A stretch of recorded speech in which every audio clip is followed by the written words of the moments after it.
మీరు కేవలం గత ప్రభుత్వంలో ఉన్నటువంటి ఏవైతే విధానాలు ఉన్నాయో వాటిని కాపీ పేస్ట్ చేసి పేర్లు మార్చి ఈ రోజు అందిస్తున్నారు తప్ప జగన్మోహన్ రెడ్డి గారి ఆలోచన అంత గొప్ప ఆలోచన మీకు లేదు. ఆ ఇంప్లిమెంటేషన్ లో కూడా లోపాలే. ఏదైతే గతంలో ఉన్నటువంటి విధానాలను పక్కన పెట్టడం, ఇది తప్ప చేసింది ఏమీ లేదు, ఒరిగింది ఏమీ లేదు ఈ ప్రభుత్వం అని చెప్పేసి ఈ సందర్భంగా తెలియజేస్తున్నాం.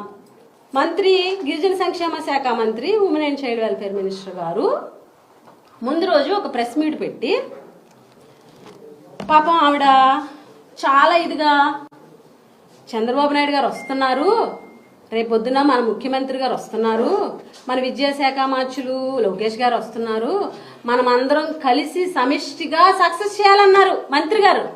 ఆ మనంలో మీరేరండి మంత్రి గారు, మీరెందుకు లేరు? మీకు ఆహ్వానం లేదా, లేకపోతే వద్దని చెప్పేసి మొహమ్మద్ చెప్పేశారా, లేకపోతే ఏంటి?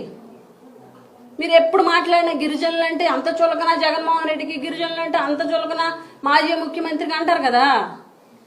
ఏది గిరిజనులు మీ ప్రభుత్వంలో మీ ముఖ్యమంత్రి గారు గిరిజన సంక్షేమ శాఖ మంత్రి గారికి గౌరవం ఇవ్వలేదు. అడుగుతున్నారు పరువు పోద్దని చెప్పి పాపం విజయవాడ వెళ్ళిపోయారు. ఒకసారి మీ స్టాఫ్ని అడగండి. ఉదయం 8:20, 8:30 ఆ టైంలో మీ ప్రోగ్రాము గ్రూప్స్లో పెట్టారు కదా.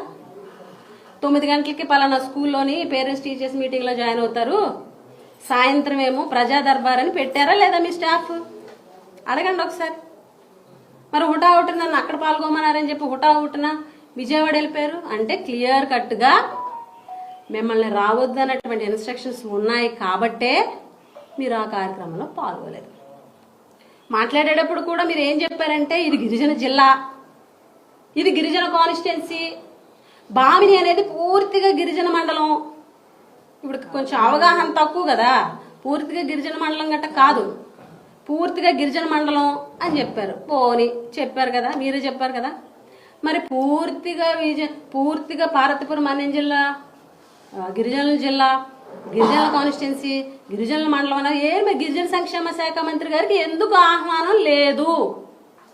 మీరు మాట్లాడేది ఎప్పుడు అర్థం లేని మాటలు, నరం లేని నాలుగు ఏది పడితే అది మాట్లాడుతుంది అంటారు కదా, అలా మాట్లాడతారు మీరు ఇష్టం వచ్చినట్లు. ఇప్పుడు మీరు ముఖ్యమంత్రి గారు వస్తున్నారు, ప్రోగ్రాం విజయవంతం చేయండి, ఆ ప్రోగ్రాం వరకు కన్ఫైన్ అవ్వాలి. అది మానేసి జగన్మోహన్ రెడ్డి గారిని విమర్శించడం, జగన్మోహన్ రెడ్డి గారిని వ్యక్తిగతంగా విమర్శించడం. ఎప్పుడైనా సరే సంజయ్ రాణి గారిని ఎవరు ప్రశ్నించినా దానికి సంబంధించి ఆవిడ నుంచి ఆన్సర్ రాదు. అటు నుంచి వ్యక్తిగత విమర్శలు, రాజకీయ పరమైనటువంటి విమర్శలు తప్ప మీ నుంచి పరిష్కార దిశగా ఉండేటువంటి ఆన్సర్ అనేది మీ నుంచి ఎప్పుడూ రాదు. ఎన్ని స్కూళ్ళు ఉన్నాయో గతంలో మీరు మాట్లాడినప్పుడు ఏం మాట్లాడారు? ఆశ్రమ స్కూల్స్ ఎన్ని ఉన్నాయని చెప్పారు, గురుకులాలు ఎన్ని ఉన్నాయో చెప్పింది నేను, ఆశ్రమ స్కూల్స్ ఎన్ని ఉన్నాయో చెప్పింది నేను, టోటల్ స్కూల్స్ ఎన్ని ఉన్నాయో చెప్పింది నేను చెప్పిన తర్వాత నేర్చుకుని అవే మాట్లాడతారు. మీరు చెప్తున్నారు జగన్మోహన్ రెడ్డి గారిని విమర్శిస్తున్నారు. ఇంకేమంటారంటే అసలు ఒక్క ఆర్ఓ ప్లాంట్ అయినా సరే, ఒక్క ఆర్ఓ ప్లాంట్ కట్టారా, ఒక రోడ్డు వేశారా? గతంలోని కురుపం కాన్స్టిట్యున్సీకి వచ్చి అమ్మా మంత్రి గారు నువ్వు ఓపెన్ చేసిన రోడ్డు మేము కట్టిందే, మేము నిర్మించిందే. మీకు నిజంగా దమ్ము ధైర్యం ఉంటే ఫీల్డ్లోకి వెళ్దాం రండి. సాలూరైనా పర్లేదు, కురుపమైనా పర్లేదు, పాలకొండ అయినా పర్లేదు, పార్వతీపురం అయినా పర్లేదు, ఎక్కడికి వెళ్దామంటే అక్కడికి వెళ్దాం. మేము చేసినటువంటి నాడు నేడు స్కూల్స్ చూపిస్తాం, మేము చేసినటువంటి అభివృద్ధి చూపిస్తాం, రోడ్లు చూపిస్తాము, నాడు నేడు స్కూల్స్ 9 అంశాలతో కూడినటువంటి మౌలిక వసతులతో కూడినటువంటి అవి చూపిస్తాము, ఆర్ఓ ప్లాంట్స్ చూపిస్తాము, ఎన్ని నిర్మాణాలు చేసాము చూపిస్తాము, హాస్పిటల్స్ ఎలా కట్టాము నాడు నేడు ద్వారా అది చూపిస్తాము, ఇంజనీరింగ్ కాలేజ్ చూపిస్తాము, యూనివర్సిటీ చూపిస్తాము, ఇక్కడ మెడికల్ కాలేజ్ అవుతుంది కదా అది చూపిస్తాము, మీ సీతంపేటలో ఏదో జరుగుతుందో అది చూపిస్తాము, రండి ఏం చేస్తామో చూపిస్తానండి. ధైర్యం ఉందా? దమ్ము ధైర్యం అంటారు కదా ఎప్పుడును, ఆ దమ్ము ధైర్యం మీకుందా? సచివాలయ ఉద్యోగస్తులకి ఈ 757 స్కూల్ని కూడాను అటాచ్ చేసాము. అమ్మా సంజయ్ ఒక్కసారి డిపార్ట్మెంట్ వాళ్ళని అడగండి, సచివాలయంలో ఉన్నటువంటి ఏఎన్ఎంఎల్కి స్కూల్స్ని అటాచ్ చేసింది జగన్ అన్న ప్రభుత్వంలో, మీరు కాదు. కావాలంటే మీరు డిప్యూటీ డిఎం అండ్ హెచ్ఐడి దగ్గర నుంచి తెప్పించుకోండి. నేను చెప్పింది నిజమే కదా, మీరు ఒకసారి కనుక్కోండి.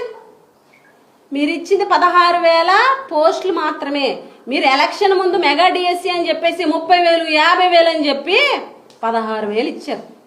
ఆ 16,000 కూడా ఎగ్జామ్ అయ్యి పోస్టింగ్ ఇస్తారు. సంవత్సరం పట్టింది మీకు.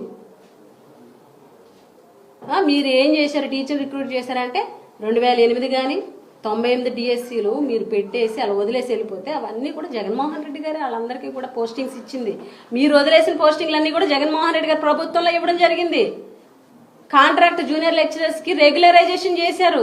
హాస్పిటల్స్ లో పనిచేస్తున్నటువంటి చాలా మందికి కాంట్రాక్ట్ ఉద్యోగులు అందరికీ కూడా రెగ్యులరైజ్ చేశారు. 1,30,000 పోస్టులు ఇచ్చారు. 60,000 పోస్టులు హాస్పిటల్స్ లో ఇవ్వడం జరిగింది. ఇవన్నీ మీకు తెలుసా తెలీదా?